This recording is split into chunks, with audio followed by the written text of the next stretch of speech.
So my five topics in order, in terms of their importance. Of course, not trying to be biased as an American, but the re-election of Donald Trump, I think it's a very important event. I think it has ramifications globally. I'll go into them, in a second. I think the fall of Assad in Syria, again, recent event. I think that was extremely important. Again, political earthquake, as we talked about on our, 2 episodes ago. Something, again, you're familiar with, the Russia-Ukraine war, I think, and its escalation in 2024 is something very important. So I put that at number 3. Number 4, I put the Elon Musk rocket, the reusable rocket, as one of mine, as number 4. And then finally at number 5, there's a new HIV treatment that looks like it's going to be able to prevent HIV almost in its entirety. So major medical breakthrough that's going to obviously give relief to a lot of people, possibly end the HIV epidemic. So I think those are, I'm starting off with maybe 3 that are a little bit grim in terms of what could happen to the world, but then 2, hopefully, that end on a bit of a more positive note. So with that, any comments on my top 5 before I get going? I was gonna say that yours don't look so grim as I expected. Okay, wait till I get into them, and especially when I get into the risks for 2025, right. You might change your mind. Okay. The reasons that I think Trump and his election, his re-election, is again the most important event that took place in 2024 from a global perspective. Most impact I think that's going to have on the world as a single individual event is for a number of reasons. So again, I think what Trump brings to the table now, coming to office January 20th, 2025, is a prospect for peace between Russia and Ukraine. Not saying it's going to happen, and I'll get into, I think that's also one of my biggest risks for next year, but the possibility of it. So he's really prioritizing trying to make a deal between Russia and Ukraine. So again, I think whether it goes in that direction or it escalates, either way, there's going to be something tangible that comes from Trump's reelection as it relates to Russia and Ukraine. Again, Trump has said many times he's committed to a long-lasting peace in the Middle East. However, that's going to be accomplished. So again, we've been looking at war in the Middle East since October 2023. So the possibility that there's going to be some leadership taken from the U.S. side to try to make some sort of peace agreement, some sort of deal, I think, again, is welcome news, but also it can move in either direction. That'll go into one of my risks as well for next year. Another big area, I think, outside of war is tariffs. So actually trade war, so kind of related. And what's interesting about Trump since his reelection is he's threatened tariffs against almost everybody at this point. But against China in particular, he's threatened 10% tariffs across the board because of the fentanyl issue, and I think in general just trying to renegotiate, again, things like fentanyl and some other areas of disagreement. So 10% tariff on the U.S. number 4 trading partner overall. Then Trump came out surprisingly and is calling for a 25% tariff on all goods from Canada and Mexico, which are the number 3 and number 2 trading partners to the U.S. And then also, I think out of the blue a couple days ago, he was calling for tariffs against the EU if the EU didn't buy more U.S. oil and gas. So in order, that's China, the number 4 trading partner, Canada, the number 3, Mexico, number 2, EU, number 1 trading partner to the U.S. So Trump is pretty much going to trade war against everybody or threatening that, hoping to get some sort of deal out of it. So I think that in and of itself it has huge implications for what the economy is going to look next year, for what international relations will look like. Again, Trump already calling out the top 4 trading partners of the U.S. So no matter how you slice it, it's impactful, his election. Another area is Trump calling for easing oil and gas regulations next year. So again, what that could do theoretically, add more oil and gas to the market. That would obviously be welcome, I think, for economies globally, bring inflation down a bit, things like that. But then again, he's also talked about greater enforcement on Iran and Venezuela and some of the oil and gas production that those 2 countries have been doing, which could move in the other direction. That could mean higher inflation. That could mean higher oil prices. And then again, what Trump has talked about is greater confrontation with China. So from my perspective, no matter how you look at it, I think the Trump reelection is extremely impactful across the board, economically, from a trade perspective, from a geopolitical perspective, Russia, Ukraine, Iran, China, it's all related. So that's why I put that at number 1. Any feedback, any thoughts from you? Couldn't agree more. This obviously is one of my highlights as well. Yeah, we'll get into this in a moment. Couldn't agree more. Excellent. Number 2, so again, this is something that we discussed recently, is the fall of Assad in Syria. So the reason I'm saying that is, again, we went over this recently on the most, on 2 episodes ago. But the ramifications of the fall of Assad in Syria dramatically alter the risk, I think, of what people were thinking could be an all-out war in the Middle East. Just again, a couple of weeks ago. So again, this severely weakened Iran in the what's called the Levant region, right? So Syria, Lebanon, that region. Iran's been dramatically weakened over there. So again, I think that prevents the possibility of suddenly a wider, Israel, Lebanon, Syria war. But that being said, while the risk of maybe all-out Middle East war has gone down, I think the risk of a direct confrontation with Iran has actually gone up. So again, very impactful either way you slice it. So now that Iran is in a weaker position, doesn't have as much leverage, I think Israel and the U.S. would be less constrained in wanting to directly confront Iran should it come to that. And again, that would be over the nuclear program, things like that. So I think, again, very important and impactful no matter how you slice it. Again, I think Trump being in power raises the risk of a direct confrontation with Iran, but also, of course, the possibility of a deal. So I think, again, it's both possibilities have gone up, that either things will escalate or things will end in a deal, but status quo, I think, is the least likely outcome. So again, very important there. I think, again, it's impactful for the Syrian people themselves because they're likely to have sanctions lifted, and then hopefully, the Syrian economy can return to normal. Syrian citizens can live in a bit of a better condition, I think, when it comes to travel, when it comes to these types of things. So again, very impactful. Russia potentially is going to be losing its biggest ally in the Middle East, as we talked about 2 weeks ago, and is demonstrating that it has a weaker global position on the backs of this. And then finally, Iran, obviously, with a severely weakened position, as I talked about, causing, again, as a major ally of Russia and China, that there's a weakness to that whole alliance network. So I think, again, very impactful event, and that would be my number 2. So any thoughts initially on that? We talked about this in the previous episodes, but what do you think will happen with not with the region itself, but with Syria and its neighbors, meaning Israel and Turkey? Because I think now we can see that they both try to use the opportunity to reshape the borders, to reshape the relations with Syria. What's your thoughts on that? It's a very good question. Again, I think it's a bit of everybody's preparing for the worst and hoping for the best, right? So I think from the Israeli perspective, obviously they've had control of the Golan Heights for a long period of time. So I think they're trying to sort of have an insurance policy in case there's more chaos in Syria, for example, or in case there's any risks that develop from their perspective to their position in the Golan Heights. So I think that's the purpose of this expansion.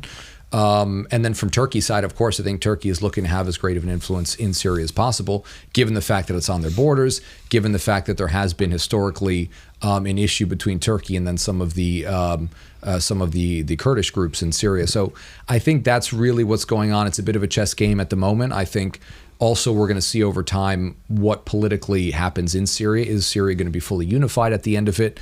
Because currently there's still tensions between the rebels that came to power in Syria, the Kurdish groups in the northeast of the country. The U.S. still has troops in the country, for example. Russia still has a base. So I think there's a lot still to be played out. And my guess is everybody's trying to increase their leverage, just in preparation for whatever comes next. So that would be my view. Okay. I think that we can clearly see that both countries, meaning Israel and Turkey, they try to get their piece of the pie. Yeah. Trying to solve their issues using the change in Syria. But yeah, we will see what happens. Yeah, Russia as well, obviously, right? Russia's trying to keep the base and see if they can maintain a relationship and some sort of positive... Exactly, yeah. Russia is being way more flexible than I could expect, honestly. Yeah, and I'm surprised they haven't been kicked out yet either. I think that's kind of interesting that they're trying to negotiate something. So yeah, everybody's playing some version of chess in Syria right now. So my number 3 in terms of 2024 events, in terms of the most impactful and important, is the Russia-Ukraine conflict. So again, a conflict that you know quite a bit about. It has persisted and it's been escalating this year, and I think that's Obviously very important and portends some challenges moving into next year. So just a very quick rundown as to what's happened in that conflict over this year. Russia's made the largest gains territorially since 2022, particularly accelerating that pace between August and December. So every month since August, they've been accelerating actually their gains on the ground, again, for the first time in a long time. So gains we haven't seen really since the very beginning of the conflict, when they took over the majority of the territory they now have. And then again, things escalated further in March when the U.S. gave long-range, what's called the ATACMS missiles to Ukraine to hit Russia. So then what we saw again, so the U.S. gave ATACMS missiles to the Ukrainians in March. Then Ukraine actually had a surprise invasion of one of the Russian regions, actually invaded Russia, the Kursk region. So the first time Russia had been invaded since World War II, since the Nazi German invasion. And that happened in, when was that exactly? In August. So again, what we saw was, again, this consistent sort of escalation of the conflict. So long-range weapons that the U.S. gave to Ukraine in March. Ukraine invades Russia in August. Then North Korea sent 12,000 troops getting involved in the fight as well. 12,000 troops to Russia in October. So bringing another party to the conflict directly, into the fight. Then the U.S. in November approved the use of ATACMS missiles into Russian territory on an unlimited basis, so being able to hit wherever they could. So obviously that raised the temperature again. Russia's response to that was to deploy what they've called their invincible, and I'm putting that in quotes only because I don't know if it is or not, but deploying their Oreshnik hypersonic missile, which the Russians have been talking a lot about. And that was again in November, after the ATACMS use was allowed by the U.S. across Russian territory. And the Russians are claiming it can't be shot down. It's impossible to shoot down. Okay. So then the latest was South Korea, just a couple of days ago, reported North Korea is going to be sending more troops to Russia. So we just see this steady scale of escalation, as we've seen really for all of 2024. And then finally, again, in the past couple of days, so, media reported that the UK and France was considering deploying troops to Ukraine to train Ukrainian forces. But again, that would be a further escalation. You'd actually have NATO countries outside of a NATO operation, but NATO countries on the ground in Ukraine. So you talk about raising the temperature and raising risks. Obviously, that's something that's, that's important. So again, a lot of events happened this year, a lot of escalation. So I think that's, again, number 3 in terms of the most important events from this year. And then finally, Vlad, I'll give you some good news. So again, it's been mainly negative. It's been mainly stressful and all that. But the Musk rocket. So again, I would say that's extremely good news. I have that at number 4 on my list. So Elon Musk and SpaceX made history this year in October for the first time catching a rocket, the rocket booster in these mechanical chopsticks. And we got to show the video so people can appreciate it, which is a necessary step to being able to fully deploy reusable rockets, which again, reusable rockets is almost like the holy grail to being able to achieve, relatively cheap, economical space travel. So you don't need to constantly throw out the rockets and do all of that. So what SpaceX has said is that these reusable rockets, once perfected, is a requirement to be able to take humans, equipment, and supplies to the moon and Mars, and obviously further beyond. A woman called Kate Tice, a systems engineer at SpaceX, called it a day for the engineering history books. So again, this was just a huge event, sort of broadly speaking. So in terms of us wanting to become a multiplanetary species, wanting to go back to the moon, wanting to go to Mars, this step had to happen, and it did happen this year. So overall, huge event. You're smiling about it. So what's your take? Anything to add on that? I'm smiling because this is another highlight that I selected as well. But I want us to appreciate the technical miracle that they made. Like, it was not just the rocket. It was super heavy rocket. Can you imagine 120 meters in height? It's huge. It's huge. And they managed to catch it just like on a very small platform with the chopsticks in the quotes. But can you imagine the technological miracle that they made? Like, this is a huge piece of metal going to the space and going back, and they calculated it perfectly. They can manage to put it in the several square meters. This is insane. The precision is insane. The technological advancement is insane.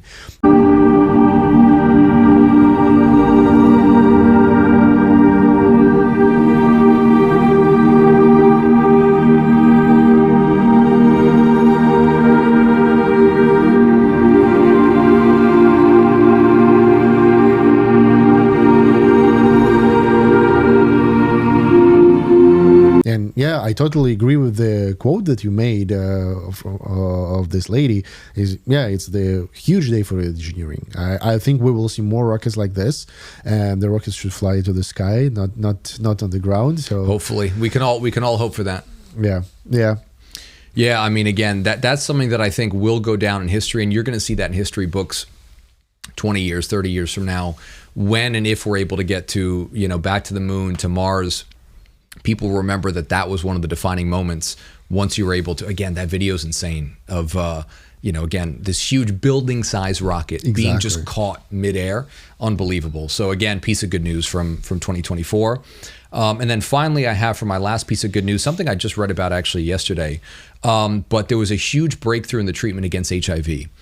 So there's a journal called Science that called the emerging data of a drug called, let me see if I get this right. Okay, I thought I was going to get it.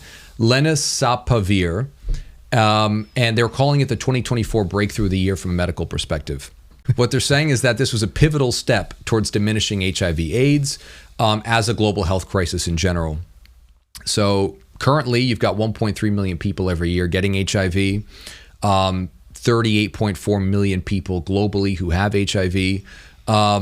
And again, the true medical miracle and the breakthrough that happened was you had two recent studies that proved that this drug was extremely effective in preventing HIV. So not curing it if you had it, but preventing it. So one of these two studies, you had 96% effectiveness. The other one, you had 100% effectiveness. So all you need to do is have an injection twice a year, and it almost completely inoculates you against getting HIV. So huge breakthrough in the potential to, again, defeat one of the major health crises of the last 40 years. So again, ending on a bit of good news. So any thoughts on that? I don't know if that came up in your list, but I haven't heard anything about this HIV treatment. Like, did they claim it to be like the future treatment, or like how positive are they on the possibilities? So it's a bit expensive right now. So again, it's going to be probably mostly used and mostly effective in more developed countries. And then the problem is most of the people suffering from HIV are in sub-Saharan Africa right now, where it's where again it's a bit poorer. So in the immediate term, it's not going to necessarily solve the crisis, but again, the building blocks are there with this highly effective drug. If you can make it cheaper, or if you can make an oral tablet version or something like that, and get that proliferating globally, then obviously you can make a huge dent, and possibly similar to what they did with polio, maybe you can then vaccinate people or treat people prophylactically ahead of time to prevent them getting it. So again, huge step, which is just showing that in all the chaos that we're seeing in the, again, geopolitical tension, economic uncertainty, missiles flying around different countries, there is still a lot of positive things happening. Humanity is still pushing forward. You just don't necessarily see that in the headlines every day.